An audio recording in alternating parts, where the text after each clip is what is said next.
రాముని సేవకి సిద్ధమైన హనుమంతుని మీరు చూడబోతున్నారు. సీతమాత లంకలో ఉన్నారు. అయితే ప్రయాణం ఇప్పుడే మొదలు. ఈ సముద్రాన్ని దాటేది శక్తితో కాదు, భక్తితో. శ్రీరాముడి పేరుతో ఈ అడుగు ఆకాశానికే. శ్రీరామ సేవ కోసం నా ప్రయాణం మొదలు. ఇది లంకా నగరమా? సీతమ్మ వారిని ఎక్కడ వెతకాలి?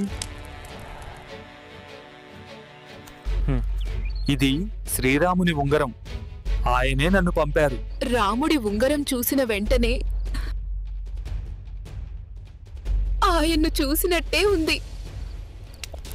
భయపడకండమ్మా.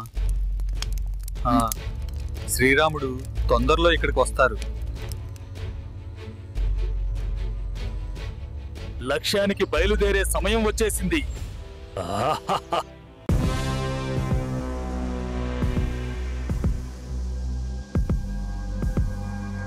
ఎంత బంగారంగా కనిపించినా ఇది రాక్షస రాజ్యం, ధర్మానికి శత్రువుల నిలయం.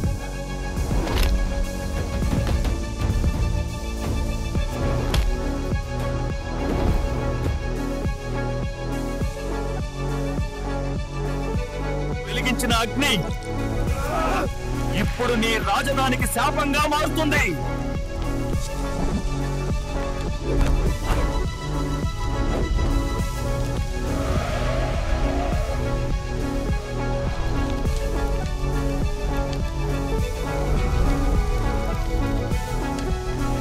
శ్రీరాముని విజయానికి ఈ ప్రయాణం మొదటి అంకురం.